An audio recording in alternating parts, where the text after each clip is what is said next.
저는 오늘 시편 62편 말씀을 근거로 사람 앞에서라는 제목으로 하나님 말씀 선포하겠습니다. 오늘 말씀이 증거되어질 때에 우리 하나님께서 나에게 주시는 말씀으로 받으시고, 또한 우리 김영미 권사님, 김종기 집사님, 온라인으로 드리는 모든 성도님들과 또 우리 승현 형제, 그 다음에 우리 솔라노 큰비드넷교회 성도님들에게도 동일한 은혜가 넘치시기를 예수님의 이름으로 축원드립니다. 아멘. 여러분, 사람은 아리스토텔레스가 2000년 전 사람입니다. 아리스토텔레스가 사람은 사회적 동물이다 이렇게 이야기를 했습니다. 저는 그 말을 조금 바꿨으면 좋겠다라는 생각을 했습니다. 동물이라고 하는 상위 개념에 사람이라고 하는 존재, 사회적인 존재를 하는 존재를 또 동물에다가, 그 범주에다가 집어넣더라고요. 이거는 조금 잘못된 거다라는 생각을 저는 하죠. 왜냐하면 우리는 신앙인이고 우리는 하나님 사람이기 때문이고, 하나님의 모양과 형상대로 지음받은 자들은 동물이 아닙니다. 사람은 동물이 아닙니다. 존재론적으로 조금 접근을 해보는 게 맞죠. 사람은 사회적 존재이다 이렇게 말을 하면 맞죠.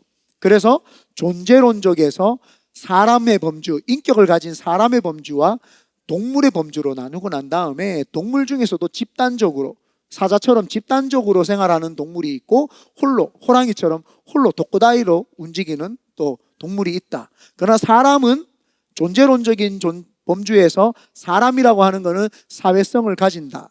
사람은 무조건 사회성을 가진다. 그래서 범주 자체가 다르죠. 그래서 아리스토텔레스는 이런 어떤 철학적인 거는 잘 했을지는 몰라도 신적인, 하나님의 신학적인 부분이 적었기 때문에 사람을 동물의 범주에다가 집어넣지만, 저는 존재론적인 범주에다가 집어넣습니다. 그러다 보니까 사람은 사회적으로 살아가는 존재다 보니까 사람은 사람과의 인간적인 갈등이 생길 수밖에 없습니다. 여러분, 갈등 많이 생기신 적이 있으리라, 한두 번은 꼭 다 있으리라 생각을 합니다. 또 배신당해 본 적 있으리라 생각하고요. 여기에 혹시 배신해 보신 분 계십니까? 근데 손 들으라고는 안 할 테니까 마음속으로는 찌르시길 바랍니다. 배신해 보신 분도 있고 배신 당한 분도 있을 겁니다. 본의 아니게 배신을 할 수도 있고요, 또 의도적으로 배신을 하는 경우도 있죠. 오늘 성경에 다윗이라고 하는 인물이 시편 62편을 기록을 했습니다. 나의 영혼아 잠잠히 하나님만 바라라. 왜 이런 시를 적었을까요? 인생을 쭉 살아보니까 다윗이라고 하는 사람이 BC 1010년경부터 971년경까지 40년 동안 왕위, 그러니까 왕의 자리에서 있었습니다.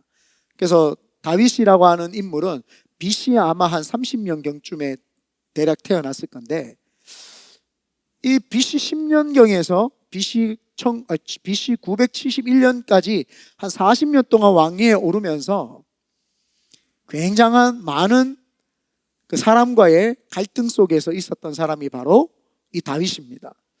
다윗이 처음에 아굴람 굴에서 도망다니는 신세에서, 사울이라고 하는 왕을 피해서 아굴람 굴에서 도망다니는 신세로 있을 때 자신을 따르는 어중이 떠중이라고 하죠. 어중이 떠중이들이 많이 모였어요. 그래서 우여곡절 끝에 헤브론의 왕이 됩니다. 헤브론 남쪽의 왕이 됩니다.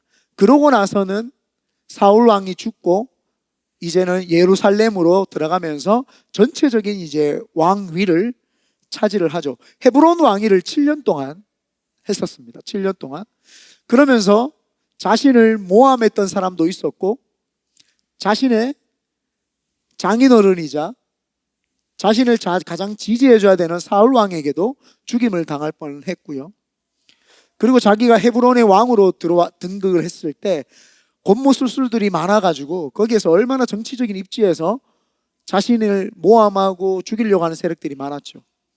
그리고는 또 왕위에 갔을 때에는 얼마나 그 옆에 적군들에 의해서 침략을 많이 받고 또 전쟁도 많이 하기도 하면서 그런 삶을, 굉장한 힘들고 어려운 삶을 살았어요. 그런데 그런 많은 삶 속에서도 이 다윗이라고 하는 사람이 무너진 적이 단 한 번도 없어요.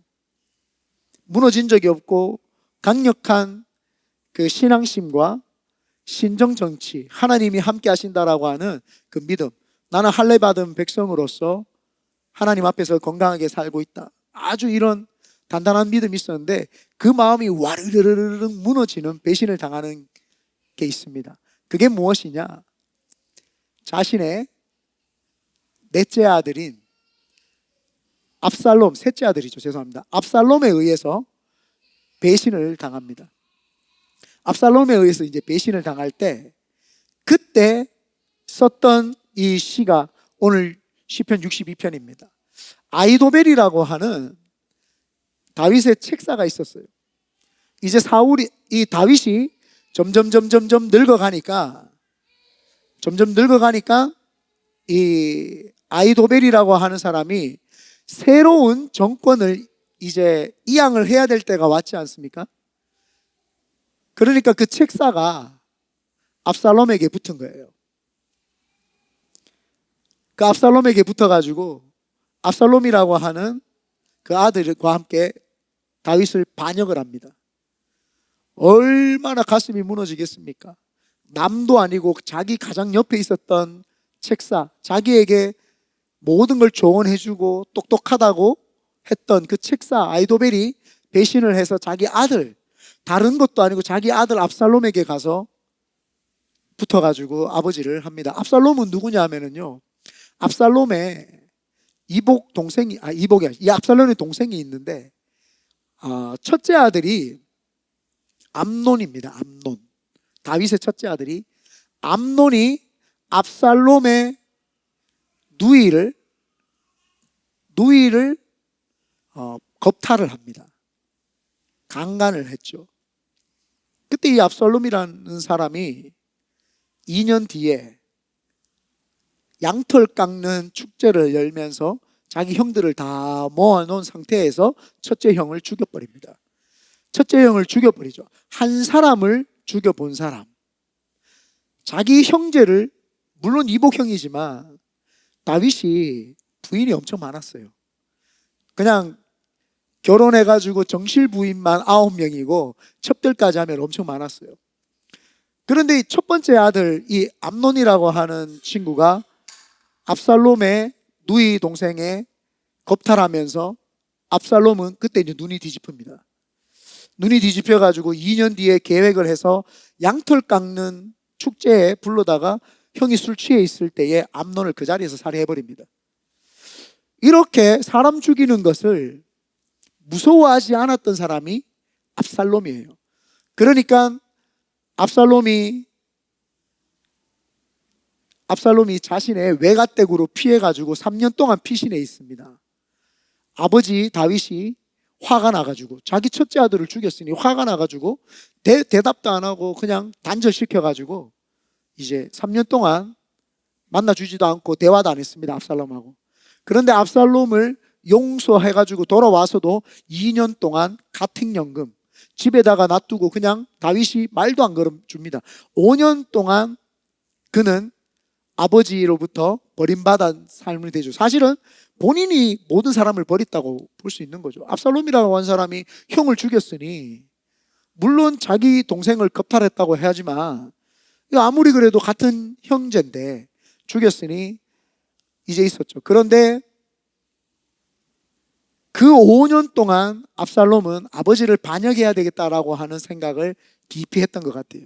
그러면서 아이도벨과 함께, 아이도벨도 다윗에게서 옆에 붙어 있다가 다윗이 이제 죽어버리면 새로운 국왕에게 붙어야 되니까 그 국왕을 이제 정한 사람이 압살롬이었던 거예요. 압살롬 보니까 아주 결단력도 있고 아주 사람이 용감하고 압살롬이 이스라엘에서 가장 잘생긴 사람으로 나옵니다. 그래서 나중에 압살롬이 죽을 때 어떻게 죽느냐, 머리카락이 길어가지고 멋있어가지고 머리를 휘날리면서 테리우스처럼 말을 타고 가다가 이 머리카락이 나무가지에 걸려가지고 대롱대롱 달립니다. 그때 뒤쫓아오던 다윗의 신복이었던 요압 장군이 그의 목을 쳐 그의 심장에다가 칼을 찔러가지고 심장을 터뜨려서 죽여버리죠. 이 압살롬이라고 하는 사람이 그렇게 반역을 했을 때 다윗이 가슴이 처음으로 무너집니다. 가장 나하고 내 아들 중에 가장 용감하고 가장 신임할 수도 있고 가장 인물도 좋은 그 아들이 배신을 했는데, 다윗이 도망을 가면서 예루살렘 성 안에서 만약에 전쟁을 치르면 성 안에 사람들이 피해를 볼 수 있으니까 신발도 안 신고 일단 먼저 도망을 갑니다. 그런데 여러분, 아무리 호랑이가 이빨 빠졌어도 손톱 발톱이 남아있다는 걸 몰랐던 거죠. 다윗이 도망을 가면서 후세라고 하는 장군에게 장군을 첩자로 거기다가 놔두고 갑니다. 후세라고 하는 첩자를 놔두고 갑니다. 그러니까 압살롬이 예루살렘을 딱 들어왔을 때 다윗은 벌써 도망가고 없어요. 그래서 회의를 합니다. 아이도벨이 이렇게 이야기를 합니다. 아이도벨이 압살롬에게 다윗 왕을 지금 지쳐 있을 때 빨리 쫓아가서 죽여야 됩니다 라고 이야기를 합니다. 사실 그게 맞았어요. 다윗이 재정비하기 전에 왕이 도망갔으면은 사람들이 지금 혼비백산해가지고 이게 무슨 일인가 라고 하면서 정신이 없을 때 쫓아가서 죽여야 됩니다 라고 이렇게 이야기를 합니다. 근데 압살롬 옆에서 다윗이 심어놓은 후세가 이야기를 합니다. 아버지 다윗은 어딘가에 숨어서 당신이 올 것을 공격을 준비하고 있을 겁니다. 그렇기 때문에 조금 더 우리가 재정비하고 가십시다 라고 하면서 다윗이 도망갈 수 있도록 시간을 벌어주는 거죠. 시간을 벌어줍니다. 그래서 후세의 지혜를, 그래서 압살롬이 아이도벨의 말을 선택하는 것이 아니라, 맞다, 다윗이라고 하는 사람은 그래도 전쟁에서 한 번도 패한 적이 없는 용장인데 그분이 나를 치려고 하면 내가 줄 수 있다. 그래서 천천히 이제 치게 되죠. 그런데 그때 다윗은 전국에서 있는 장수들과 힘이 센 군사들을 다 모으기 시작을 합니다. 모아서 압살롬이 쳐들어왔을 때에 요압이라고 하는 장군이 가서 맞서가지고 그들을 물리치고 하죠. 아들 죽이지 말라고 하거든요. 압살롬 죽이지 마라, 내 아들을 선대해달라. 그런데 요압 장군이 그냥 죽여버립니다. 다윗의 말을 안 듣고 후환이 들어올 수 있습니다 하면서 자기 마음대로 결정을 해서 죽여버립니다. 그래서 나중에 이 요압이라고 하는 사람도 솔로몬에 의해서 처형을 당합니다. 자기 형을 죽였고 그 다음에 아도니아라고 해가지고, 이 아도니아라고 해서 솔로몬보다 위에 형이 있어요. 그 아도니아를 도와서 요압이 왕위를 창탈하려고 했는데, 이 솔로몬이 누구 아들이냐면은 밧세바 아들입니다. 밧세바의 아들인데, 나단 선지자 알죠? 그 다윗에게 막 혼내면서 다윗을 책망했던 그 나단 선지자와 밧세바가 연합을 해가지고 지혜를 통해서 솔로몬을 왕위로 등극을 시키는 거죠. 그러면서 이런 정치적인 것들이 있어요. 그때 다윗이라고 하는 사람이 이 시편 62편을 쓰는 배경이 지금 말했던 게 그거예요. 한 번도 마음이 무너져 내린 적이 없었는데 아들로부터 반란을 당하니까 그의 마음이 다 무너졌던 거예요. 그러면서 인생을 돌아보니까 내 책사도 필요 없고, 내한테 내 옆에서 오른팔 역할 했던 사람, 왼팔 역할 했던 사람들도 필요 없고, 내 아들도 나를 배신하는 이 형국에, 아니 저 사람이 배신한다고 그게 무슨 뭐 이상할까요? 내 아들이 배신했는데 저 사람이라고 나를 안 배신할까요? 그 무너져가는 마음에 이가 하나님 앞에서 무릎 꿇고 기도하는 내용이 이 내용입니다. 내 영혼아 정신 차리라는 거예요. 다윗아 정신 차려라. 내 영혼아 자꾸 사람 의지하지 말고 사람 바라보지 말고 하나님만 바라봐라 라는 거죠. 우리가 2026년도 Be still and know, 우리가 잠잠히 하나님만 바라보고 그분이 하나님 되심을 가만히 잠잠히 바라볼 때 알게 됩니다. 우리가 사람 앞에서 2026년도에 잠잠히 하나님만 바라보시기를 예수님의 이름으로 축원드립니다. 그래서 이 다윗이라고 하는 사람이 자기가 가만히 하나님 앞에서 있어 보니까 모든 것이 은혜였다는 걸 알게 돼요. 여러분, 다윗이 이 심정에 압살롬을 원망했을까요? 아히도벨을 원망했을까요? 아니에요. 자기가 이마만큼 왕위에 올라서 어쨌든 이 시간만큼 왔던 것도 사실은 은혜였다라는 것을 고백을 할 수밖에 없어요. 이거 지나 보니까 은혜였구나. 사람들이 은혜를 잃어버리는 순간 배신당했다고 생각을 해요. 내가 은혜가 없는 것이지 상대편이 나를 배신한 것이 아니에요. 저도 예전에 제가 우리 성도들한테 한번 간증을 한 적이 있는데, 제가 억울하게 사람을 안 때렸는데 때렸다고 해가지고 감옥에 들어갔을 때, 저하고 그 사람이 상대편이 맞았다고 했는 시각에 제가 제 친구 목사님하고 같이 사무실에 있었어요. 그러면 그 친구 목사님이 증언을 해주면 되잖아요. 증인이 되어가지고 법정에 와서 증언을 해주면 됩니다. 근데 그 친구가 증언을 안 해줬어요. 자기에게 피해가 올까봐 증언을 안 해줬어요. 굉장히 가슴이 아팠어요. 제가 감옥에 있는데 그 친구 목사님이 증언만 해줘도 신빙성이 있잖아요.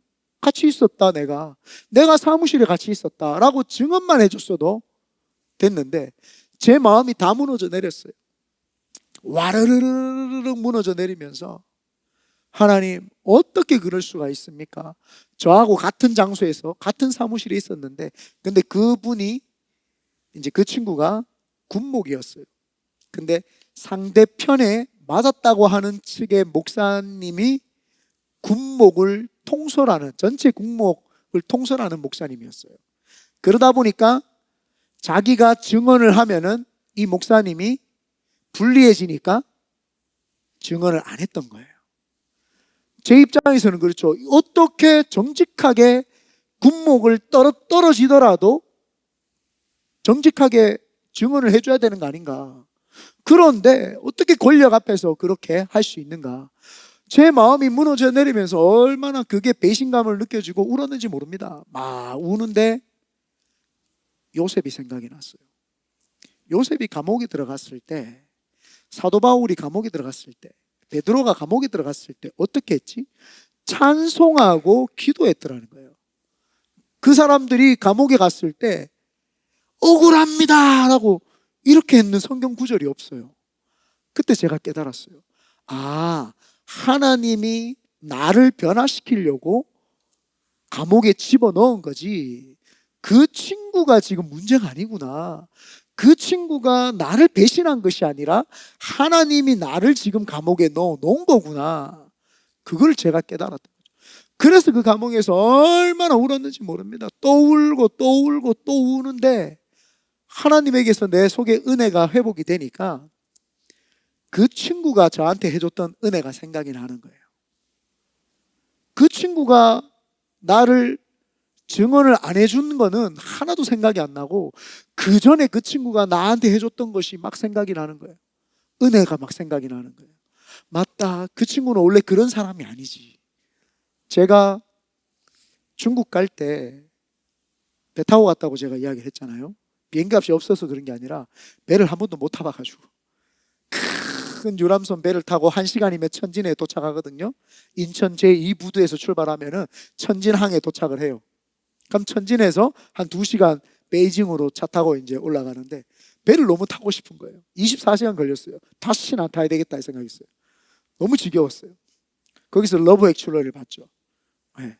그때 여자친구하고 헤어질 때거든요. 여자친구하고 헤어지는데 러브 액츄얼리 보면서 얼마나 울었는지 몰라요. 모든 사랑하는 사람들이 그 크리스마스 때 다 만나는 장면이 나오는데 나만 헤어지는 것 같아.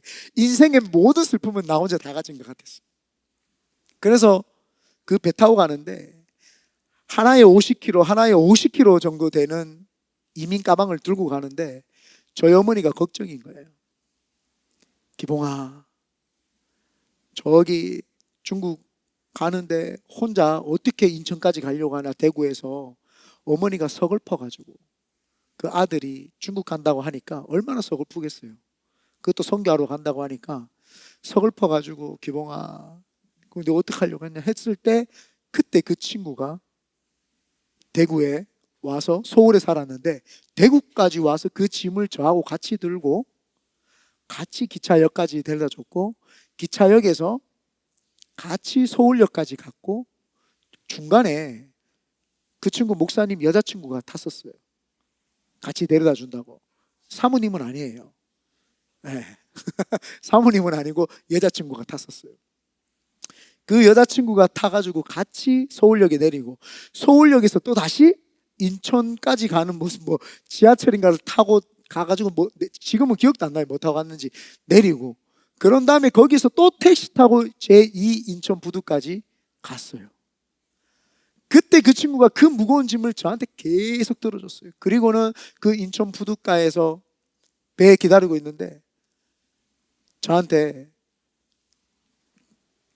이전도사 기도하자. 우리 기도합시다. 그래가지고 갑자기 막 제가 그 중국 가는데 기도를 저한테 막 해주면서 봉투를 10만 원을 탁 꺼내가지고 잘 가라고 중국에서 사역 열심히 하라고 그게 막 떠오르는 거예요. 감옥에서 기도하는데 내가 은혜가 회복이 되니까 그 친구가 나를 배신한 거는 생각도 안 나고요. 그 친구가 나한테 선대했던 것이 얼마나 생각이 나는지 은혜가 기억이 막 그때부터 또렷해지는 거예요. 그래서 제가 울면서 하나님 자기가 좋을 때는 고마운 거 기억 못 하다가 자기가 힘들어지니까 별로 지금 안 좋은 것만 기억하는 이 사람의 습관 저를 용서해 달라고 많이 기도를 했었죠. 여러분 다윗이라고 하는 사람이 지금 이 시점에서 얼마나 가슴이 애간장이 탔을까요? 그러면서 느꼈을 거예요. 아, 지금 내가 내 아들이 배신한 것은 내가 지금 하나님 안에서 내가 지금 만족하는 삶 때문에 하나님 잃어버리고 신앙이 흔들려 있으니까 하나님 만진 거예요. 그러니까 이가 다시 젊었을 때에 사망의 음침한 골짜기로 다닐지라도 해를 두려워하지 않을 것은 주께서 나와 함께 하심이라 했던 그 신앙 고백, 그 속에 깊이 뿌리 잡고 있던 믿음의 신앙 고백이 사라져서 편안하게 살고 있던 그 삶 가운데 다시 한번 하나님이 새 둥지를 틀듯이 틀었던 거예요. 그러면서 이가 다시 시편을 끄집어내기 시작한 거죠. 나의 영혼아 잠잠히 하나님만 바라볼지어다. 나의 구원이 어디서 오느냐? 나의 요새, 나의 방패, 나의 산성 되시는 하나님. 은혜가 사실이 회복되는 거죠. 다윗은 알았어요. 이 일은 하나님이 허락하지 않으면 되지 않는다는 것을. 하나님이 지금 나를 고치시기 위한 방법이었던 것이지 그 사람이 지금 나를 배신하는 것이 아니라는 거예요. 그것이 깨달아지는 거죠. 요셉이라고 하는 사람도 마찬가지 아닙니까? 요셉의 인생을 쭉 살펴보면은 감옥에 가고 노예로 팔리고 보디발 장수 집에서 노예로 살고 그런데도요 한 번도 원망하지 않습니다. 그는요 기적을 경험한 적도 없어요. 모세는 홍해도 가루가 했는데 요셉이라고 하는 사람의 삶을 보면은요 기적도 없어요. 그렇다고 특별한 신앙적인 신비 체험도 없어요. 막 가시떨기 나무에서 불꽃이 일어나고 막 그런 거 없어요. 골리앗을 때려 죽이고 하나님 역사하시고 기도원 300용사 막 그런 거 없어요. 요셉의 삶을 보면 그냥 노예로 팔려가가지고 감옥에 들어가 있고 그가 한 거는요 그냥 어렸을 때 꿈 2번 꾼 것밖에 없어요. 그런데 조용한 그 섭리 가운데 삶 속에서 마지막에 그가 요셉이 창세기에 요셉 이야기가 제일 길어요. 마지막에 그가 형들 앞에서 원망도 하지 않아요. 형들이 나를 판 것이 아니라 하나님이 나를 이웃으로 보내셨다. 하나님이 하신 것이다. 다윗의 고백이 지금 그거예요. 나의 영혼아 잠잠히 하나님만 바라봐라 라고 하는 것은 하나님이 이거 허락하셨기 때문이에요. 여러분 누군가에게 상처받은 적이 있으십니까? 사람 앞에서 하나님만 바라보시길 바랍니다. 여러분 누군가를 배신하신 적이 있습니까? 여러분 그 사람한테 가서 미안하다고 하시고 나도 내 정신이 아니었어. 하나님이 허락해서 나도 모르게 배신했어 라고 하시길 바랍니다. 하나님이 허락하시지 않으면 되지 않죠. 이 다윗이라고 하는 사람이 여러분 아들이 배신을 하면 그 동훈이가 배신하면 어떡해요? 제가 이래가 배신을 하면 제가 어떡해요? 배신 당하면 때려 죽이려고 요즘 운동 계속 하잖아요. 오늘도 10km 뛰고 왔어요. 내가 30살 때까지는 내가 힘이, 내 77세 죽기 전까지 힘이 있어야 될 것 같아요. 배신하지 말라고 우리 아들들이. 그래서 우리가 하나님, 다윗이라고 하는 존재가 하나님 앞에서 지금 그 이야기라는 거예요. 잠잠히 하나님만 뭐뭐뭐만 바람이여 라고 하는 이 원어로 해석을 해보니까 그냥 침묵할 뿐만 아니라 상대방의 뜻에 전적으로 복종하겠습니다, 이 뜻인 거예요. 하나님, 지금 압살롬이 배신을 했어요. 그런데 그거 중요하지 않다는 걸 제가 알게 됐습니다. 다윗이 지금 그 이야기 하는 거예요. 하나님, 내가 왕 위에서 지금 30년째거든요. 지금 1900이래요. 네, BC 971년도에 왕위에서 내려왔는데 솔로몬에게 왕위를 주는데 BC 980년경에 압살롬이 배신을 합니다. 10년 남았을 때, 레임덕에 걸려 있을 때, 10년 남았을 때 압살롬이 했던 거죠. 그때 이 다윗이라고 하는 사람이 하나님만 바라보겠습니다 라고 하면서 새롭게 신정 정치에 대한 고백을 다시 하는 겁니다. 하나님, 제가 침묵뿐만 아니라 하나님의 뜻에 전적으로 복종하겠습니다. 그러니까 다윗이라고 하는 사람은 이 사건 자체가 내가 한 것이 아니라는 거예요. 하나님이 하셨다라는 것을 고백을 하는 거죠. 그리고 3절에 보니까 다 같이 한번 3절 보겠습니다. 시작. 넘어지는 담과 흔들리는 울타리 같이 사람을 죽이려고 너희가 일제히 공격하기를 언제까지 하려느냐. 4절요. 그들이 그를 그의 높은 자리에서 떨어뜨리기만 꾀하고 거짓을 즐겨하니 입으로는 축복이요 속으로는 저주로다. 다윗이 사람들을 이제 꿰뚫어 보는 거예요. 하나님만 잠잠히 바라보니까 사람들을 꿰뚫어 보기 시작을 하는 거죠. 사람들은 원래 자신의 이익에 의해서 움직입니다. 그건 크리스천들도 마찬가지예요. 저도 신앙생활을 오래 하고 목회만 제가 21년, 교육전도사까지 따지면 제가 22년째 지금 목회를 합니다. 오랫동안 성도님들을 지켜봤어요. 성도님들이 나쁜 연놈들이다 라고 말하기는 힘든데 성도들은 성도들이에요. 이렇게 말하면 기분 나쁠 수 있습니다. 그렇지만 제가 본 결과 성도는 성도예요. 성도님들은 좋을 때는 목사님 하다가 싫으면 고개 팍 돌리고 배신 때리고 가버립니다. 교회도 바꿔버립니다. 그 성도예요. 근데 목사는 그렇게 할 수 없어요. 성도 싫다고 쳐! 하고 사역 때려치우고 딴 데 못 가요. 근데 성도들은 그렇지 않아요. 우리 교회는 그런 분 없으리라 생각을 합니다. 아멘 안 했어요, 나리자매? 일로 쳐다보면서 내가 지금 봤는데. 아멘. 그런데 신앙생활을 하면서 제가 느끼는 것 중에 하나가 뭐냐 하면은 이 지금 가만히 기도를 하면은 상대편의 마음을 이해할 수가 있게 돼요.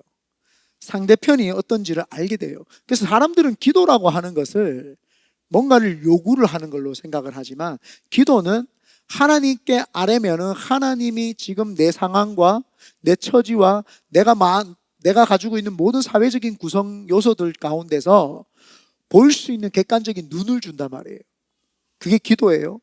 객관성이 떨어지면 기도를 더 많이 해야 돼요. 기도를 더 하면 더 할수록 객관성이 쭉 생겨나게 되죠. 그러면은 사람을 볼 때에도 절대 띄엄띄엄 보지 않습니다. 사람을 볼 때 절대 띄엄띄엄 보지 않고 그 사람 심령 깊숙이 보게 되면 이 사람은 요게 약해. 이 사람은 이게 강해.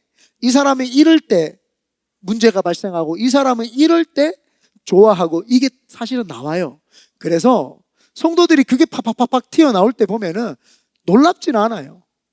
아유, 여지없이 거기에 또 튀어나오는구나. 여지없이 이 사람이 이렇게 되는, 이걸 안단 말이에요. 그런데 이때 기도하고 그걸 알았다면 대화가 좀 더 필요한 것 같아요. 내가 기도를 했을 때 상대편을 알았잖아요. 그러면 기도했으니까 대화가 더 필요한 것 같아요. 한 번은 저도 실수를 한 적이 있습니다. 2번인데 근데 그게 실수인데 대화를 해야 되는데 대화를 못했기 때문이에요. 제가 초신앙 때 이제 1년이 지나서 초등부라고 하는 부서에 들어갔을 때 윤상현 선교사님이 담당 이제 목사님이었었어요. 윤상현 목사님이 담당 목사님이셨는데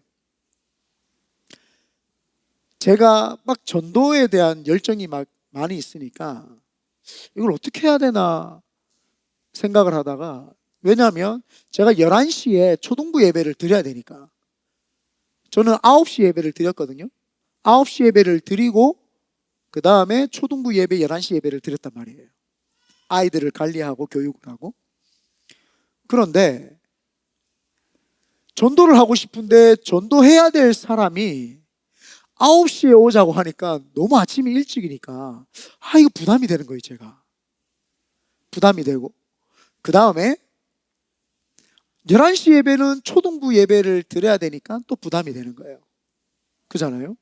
초등부 예배 드릴 때 네 혼자 11시 예배 드려라 이럴 수도 없잖아요. 그래서 제가 생각한 것은, 큰 교회 같은 경우에는 이런 시스템이에요.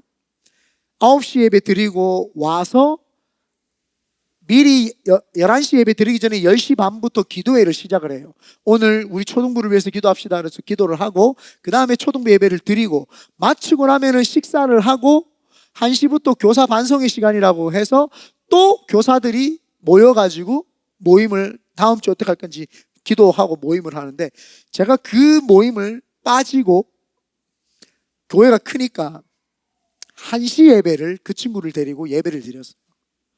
교사 모임에 제가 빠지게 됐죠. 저는 지금 의로운 마음으로 전도했으니까 이 새신자가 예배를 잘 드릴 수 있도록 해야 되겠다, 이 마음 때문에 1시 예배를 드렸는데, 윤상현 목사님이 느낄 때에는 이기봉 선생님이 자기 책임감을 다하지 않고 교사 기도회를 빠졌다고 생각을 하신 거예요. 그러면서 자꾸, 목사님은 직설적인 분이 아니세요. 네, 목사님은 약간 우울증 기질이 있어가지고 꽁하게 이렇게 쳐다보고 계셨어요. 나를. 그게 느껴져요. 네, 느껴지니까 이거 불편한 거예요. 한 2번인가 3번을 제가 빠지니까 약간 인사를 해도 인사도 잘 안 받아주시고 이러세요. 이걸 어떻게 해야 되지? 그때 뭐 해요? 기도해야 되죠. 하나님, 기도하니까 하나님이 이 목사,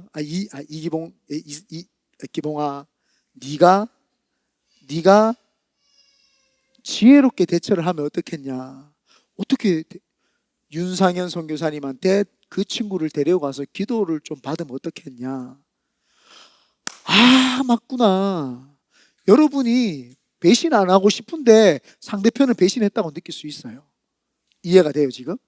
제가 지금 하는 게, 윤상현 선교사님은 제가 배신을 안 했는데 이 사람이 교회 학교를 제대로 운영을 안 하고 자기 혼자 마음대로 신앙생활 한다고 배신감이 느껴졌단 말이에요. 나는 지금 뭐 했다고요? 배신한 게 아니라고요. 나는 영혼 구원하려고 했단 말이에요. 그러니까 하나님이 기도를 하는데 그걸 가르쳐 주신단 말이에요. 여러분이 진짜 기도를 한다면 그 마음이 나와야 되는 거예요. 상대편을 이해하고 내가 어떻게 지혜롭게 대처를 해줘야 되는가가 나와야 되는 거죠. 그래서 제가 그 전도에 있는 봉주라는 친구, 연봉주라는 친구를 데리고 목사님께 갔어요.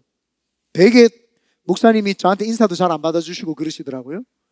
그러다가 제가 딱 데려가니까 당황스럽게 쳐다보시는 거예요. 제가 목사님 하니까 당황스럽게 쳐다보시더라고요.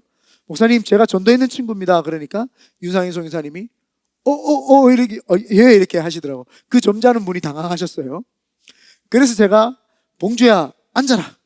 우리 목사님이신데 목사님 기도 한번 해주십시오. 제가 한 3주 동안 이 친구 데리고 1시 예배를 드린다고 이 교사 기도회 때 못 나왔는데 목사님 기도 한번 해주십시오 했더니 얼마나 목사님이 민망했겠어요. 신학생이라고 하는 신학생이 교육을 제대로 훈련을 받아야 되는 사람인데 교육 제대로 안 받고 자기 혼자 교사의 모임에 안 나오니까 목사님 딴에는 화가 나셨죠. 그런데 그러고 나니까 목사님이 얼마나 민망했던지 한 번은 저한테 와가지고 이봉 선생님 잘 지내죠? 예, 목사님 잘 지내고 있습니다. 그때 내가 미안해요 이러시더라고요. 뭐 말씀이십니까? 했더니 내가 그때 오해를 했어요. 미안해요. 나는 교사 모임에 안 나오는 줄 알았다고. 그때 제 마음속에 깨달았어요. 아, 나는 이분을 참 잘 섬겨야 되겠고 이분을 나의 멘토로 삼아야 되겠다. 본인이 나를 멘토로 삼으라 한 적 없어요. 내 마음에서. 부족한 저한테 와서 사과를 할 줄 아니까 제가 아, 이분 같으면 내가 따라도 되겠다. 그분이 이렇게 말하면 좀 그렇지만 말씀을 기가 막히게 하는 것도 막 능력이 있는 것도 그런 게 아니셨어요. 그냥 제가 느끼기에 부족한 저한테 사과를 정식적으로 할 수 있는 분 같으면 다른 거 보지 않고 내가 이분을 섬겨야 되겠다. 그렇게 했죠. 그런데 목사님도 사람인지라 한 번 더 실수를 하셨어요. 저한테. 제가 이 이야기도 다 했어요. 목사님께. 목사님이 미안하다고. 한 번 더 뭐 했냐면은 제가 초등부 교사를 하고 있는데 1시에 이제 교사 모임 다 마치고 나면은 2시가 되잖아요. 2시에 어와나 클럽이라고 하면서 어와나 클럽이라고 하는 걸 했어요. 부끄럽지 않는 인정된 일꾼으로 키우자고 하는 어와나 클럽이라고 하는 데에 자꾸 거기 이상환 선생님이라는 분이 기봉이 선생님 오면은 너무 재밌게 잘할 수 있다고 와서 애들하고 좀 놀아주고 하라고 안 하고 싶은데 기도만 하면은 하나님이 하라고 하는 것 같아요. 그래서 초등부 일을 다 끝내고 갔잖아요. 근데 윤상현 목사님께서는 담당 목회자한테 이야기하지 않고 자기가 마음대로 결정을 해서 어하나 클럽에 갔다고 엄청 이제 기분이 또 상하신 거예요. 엄청 삐지신 거예요. 또 말을 잘 안 하시는 거예요. 그래서 제가 왜 그러지? 뭐 몰랐어요. 뭐 때문에 그런지도 몰랐어요. 가만히 생각해 보니까 그 어하나 클럽. 그래서 제가 목사님께 목사님 제가 어하나 클럽 목사님께 한번 상의해 보지도 않고 가서 죄송합니다. 이렇게 이야기했어요. 예, 괜찮아요. 하고 안 풀렸어. 안 풀렸어요. 한 1개월인가 지났어요. 1개월 지나서 연말이 되어가지고 수련원에서 1일 금식 기도를 하고 목회자들은 이제 막 그때 교회가 크니까 부서 인사이동도 있고 막 그러거든요. 윤상현 목사님이 저한테 이야기를 좀 하죠. 왔더니 이기봉 선생님 너무 미안하대요. 왜요? 그러니까 내가 어하나 클럽 담당이 됐다고. 본인이 어하나 클럽 담당이 되신 거예요. 그러면서 내가 잘 모르는데 이기봉 선생님을 먼저 보내가지고 다 이걸 준비시키는 걸 난 몰랐다고 나한테 또 다시 사과를 하셨어요. 나는 정말 정직하게 하나님 앞에서 기도해서 갔는데도 불구하고 오해가 생길 수 있단 말이에요. 이해가 되시죠? 사람 앞에서 우리가 잠잠히 하나님만 바라봐야 되는데 어떤 사람은 요지부동인 사람이 있어요. 나는 너희들은 모른다. 기도만 해서 하나님께만 한다. 이런 고지식한 사람 되지 말라 이 말이에요. 아시겠죠? 그런 사람이 얼마나 교회 안에서 많은지 몰라요. 자기만 신앙을 잘하는 줄 알고 나는 누가 뭐라 해도 안 되는 이런 좀 제발 그런 기도를 하면 상대편 마음, 내 마음, 하나님 마음 다 이해를 시켜준단 말이에요. 그래서 윤상현 선교사님이 저한테 매번 미안하다 그랬어요. 아유, 이기봉 선생님 때문에 어하나 클럽 와서 잘할 수 있었다고. 본인이 그 담당이 될 줄은 꿈에도 생각 못했던 거예요. 여러분 사람의 앞일이라는 걸 어떻게 될지 모르잖아요. 그래서 어하나 클럽이 어떻게 됐을까요? 전국에서 1등을 2번 하고 2등을 한 번 했죠. 누구 덕분이에요? 윤상현 목사님 덕분이죠. 저를 믿어주셨어요. 그때부터 뭐 총무도 시키고 뭐도 시키고 막 시켜주셨어요. 그래서 집에 가보면 제가 어하나 클럽 옷 딱 입고 1등 탁 2등 마크 딱 달고 이렇게 해가지고 어하나 복 딱 입고 이렇게 사진 찍은 게 윤상현 목사님하고 사진 찍고 있는 게 집에 가면 있어요. 신앙생활 할 때 하나님만 바라보라라고 하는 그 의미는 하나님을 바라보게 되면 하나님이 주시는 그 은혜의 마음에서 객관적이진다 이 말이에요. 주관적이지지 않는단 말이에요. 그러니까 하나님만 바라보라고 하니까 나는 사람도 안 바라볼 거야. 나는 누가 나한테 뭐라 해도 하나님만. 이런 신앙 가지면 큰일 날 줄 믿습니다. 2026년도에 우리가 하나님 앞에서 사람 앞에서 또 어떤 일 앞에서 우리는 절대 독고다이 신앙 그 신앙으로 가면 안 되고 하나님만 바라봐야 되죠. 그래서 오늘 첫째가 뭐예요? 은혜를 깊이 생각하자. 내가 은혜를 생각해 보니까 상대편, 사람을 바라볼 때 상대편이 나를 해코지하고 상대편이 나를 배신하고 상대편이 나를 힘들게 하는 것이 아니라 하나님이 내가 은혜를 잃어버리니까 저 사람을 통해서 은혜 회복하라고 나한테 테스트하시고 시험거리를 주셨구나. 그 사람도 자기도 모르게 쓰임 받았으니 얼마나 힘들겠어요. 여러분이 쓰임 안 받게 되시기를 예수님의 이름으로 축원드리고, 여러분이 만약에 누군가에게 핍박을 받더라도 그거는 여러분이 하나님 앞에서 은혜를 회복하라는 하나님의 신호로 받아들이시기를 예수님의 이름으로 축원드립니다. 그리고 두 번째가 기도의 자리로 나아가라는 거죠. 기도의 자리로. 여기 62장 8절에 보면은 8절입니다. 백성들아 시시로, 항상이죠, 때때로죠, 그를 의지하고 그 앞에 마음을 토하라. 이게 기도하라는 겁니다. 마음을 토하라. 하나님은 우리의 피난처시로다. 다윗이 자기의 가장 측근인 아히도벨이 자기하고 가장 많은 대화를 했을 거 아니에요. 그죠? 야, 전쟁에 나갈 때 이번에 어떻게 했으면 좋겠냐? 이번에 왕이시여 누구 장군을 먼저 앞세우고 이런 전략을 쓰면 어떻겠습니까? 하면서 가장 많이 대화를 했던 사람이에요. 그런데 아히도벨이 압살롬에게 지금 붙었던 거예요.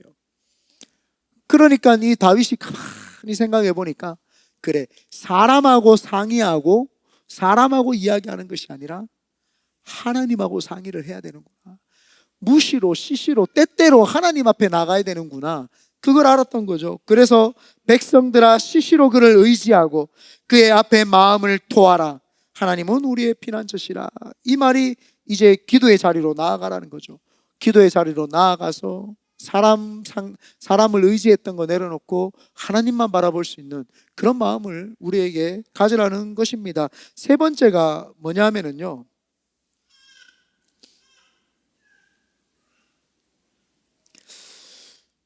이제 다윗이라고 하는 사람은 이제 임기를 10년 남겨놨어요. 그죠? 임기가 원래 없지만 10년 뒤에 이제 정권 이양이 이제 있어지죠. 자기가 이제 늙었다는 걸 알게 돼요.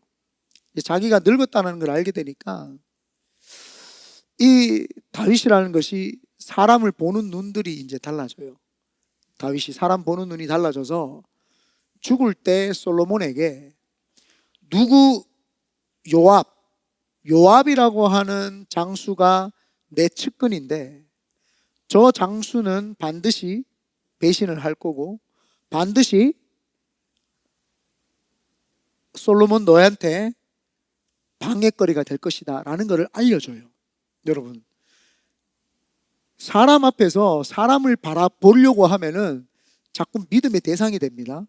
그런데 사람을 잘 파악을 하고 사람과 잘 어울릴 줄 아는 사람이 되면은 그 사람을 적세족소에 어디에다가 어떻게 배치를 하고 어떻게 이 사람하고 좋은 관계를 해야 되는지를 알게 되는 거죠.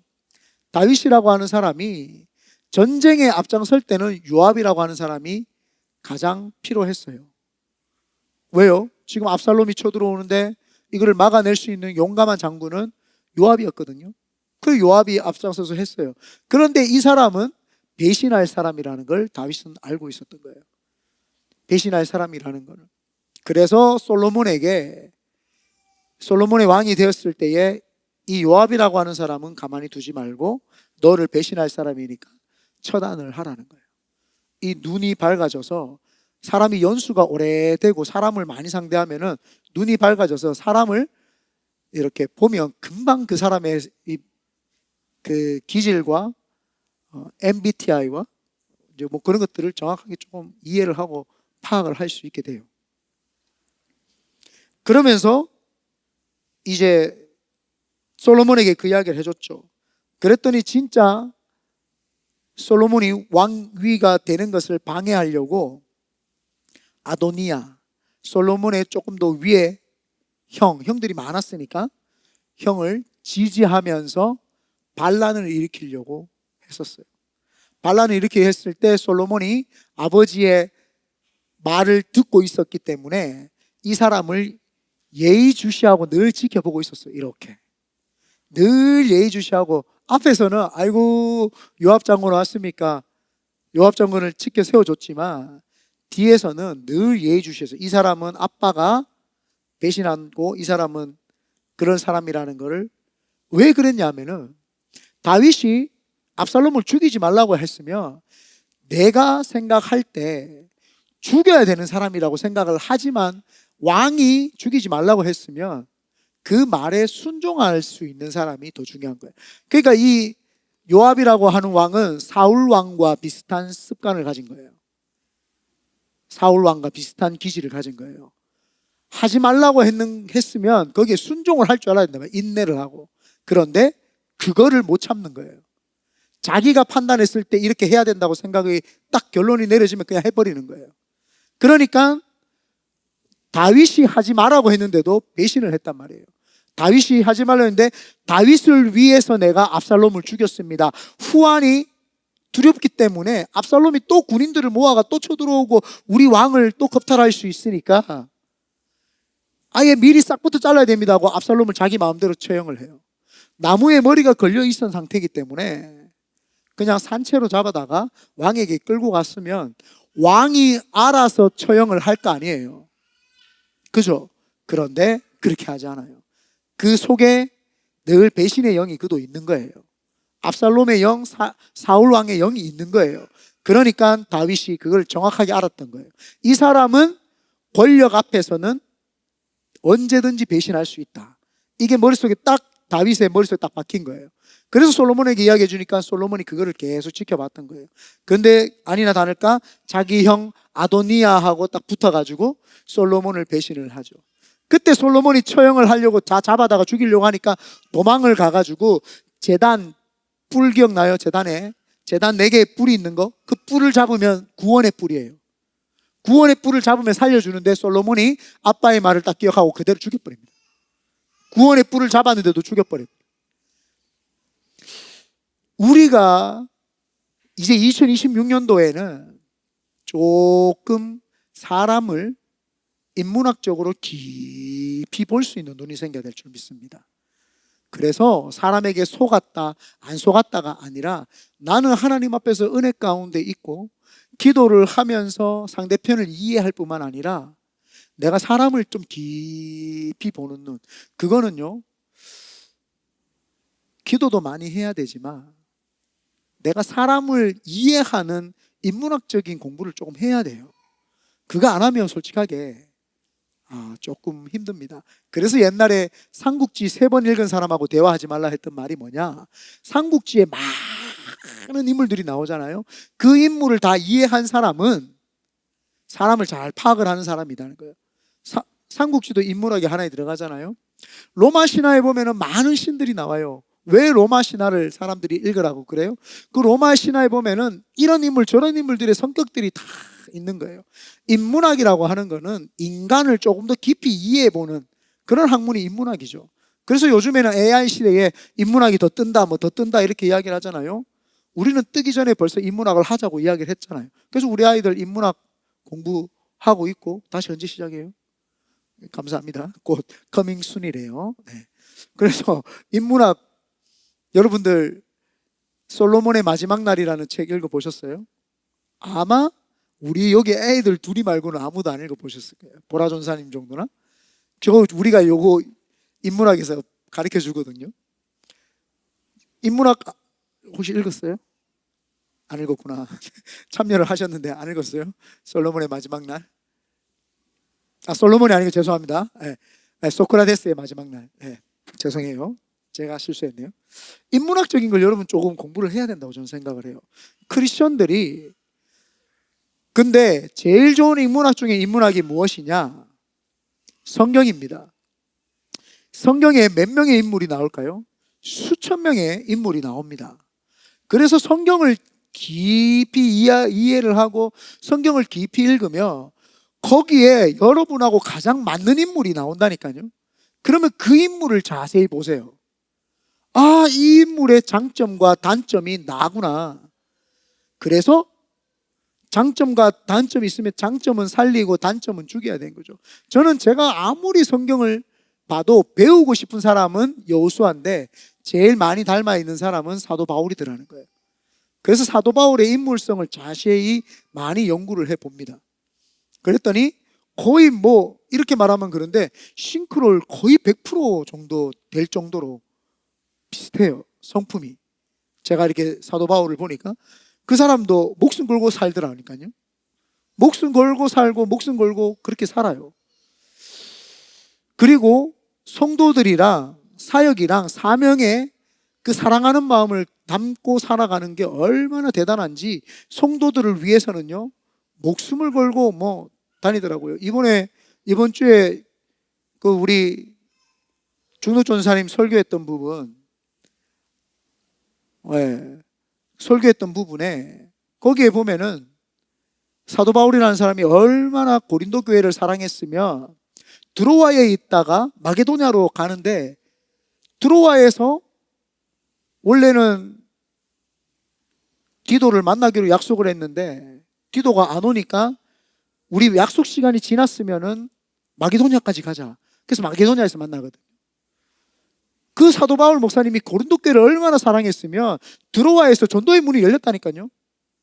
전도의 문이 열렸는데도 불구하고 고린도 교회를 사랑하니까 이거 잠시 내려놓고 그 성도를 사랑하는 마음에 마게도냐까지 가고 고린도까지 나중에는 가잖아요. 여러분에게 성경 인물 중에 누가 여러분하고 제일 비슷한 것 같아요? 닮고 싶은 거 말고요. 닮고 싶은 거 말고. 나는 이 사람 닮고 싶어 말고요. 누구 제일 비슷해요? 배신하는 가룟 유다 비슷해요? 하나님 말 잘 안 듣는 삼손 제일 비슷해요? 삼손 깨는 드릴라 같아요? 악한 사람은 나 아닌 것 같죠? 근데 객관적으로 이제 그걸 볼 수 있어야 돼요. 그게 인문학적인 눈이라는 거예요. 다윗이라고 하는 사람은 그 눈이 열린 거예요. 자기가 철부지 모르고 왕 앞에서 골리앗을 죽였을 때 사람들이 칭찬했죠. 얼마나 우쭐했겠어요. 정신없었어요. 그때 다윗이 해야 되는 게 뭐예요? 아닙니다. 사울왕이 최고입니다. 계속 이걸 했어야 되는데 못했던 거예요. 순진해서 그랬어요. 그때는. 그거를 지내보니까 내가 참 순진했구나. 그런데 사망의 음침한 골짜기를 다니면서 가난하고 헐벗고 굶주리고 지치고 낭망한 사람들 모여가지고 거지 떼들이 모여가지고 살아보니까 내 인생이 짧았구나. 그러면서 객관화가 서서히 되기 시작을 합니다. 그러면서 블레셋의 사람들, 이스라엘의 사람들, 유다의 사람들을 다 인식을 하면서 사람들을 파악하기 시작을 하죠. 인문학적으로 점점 사람이 깊어지기 시작을 합니다. 그러면서 사람들을 보는 눈이 달라지죠. 오늘 하나님이 우리에게 바라는 거는 잠잠히 하나님만 바라볼 때 이제 사람들을 깊이 볼 수 있는 눈을 가지라고 우리에게 말씀을 하시는 거죠. 그래서 우리는 오늘 결론으로 사람을 좀 더 깊이 아는 그런 우리 성도들 되시기를 예수님의 이름으로 축원드립니다. 오늘 시편 62편을 통해서 여러분들이 은혜를 깊이 이해하고 기도의 자리로 나아가서 사람을 깊이 본다면 2026년도에는 사람 앞에서 또 사람 때문에 배신당하고 힘들어가는 일은 없어지리라 생각을 합니다. 우리 시간 찬양하고 기도하는 시간을 갖도록 하겠습니다.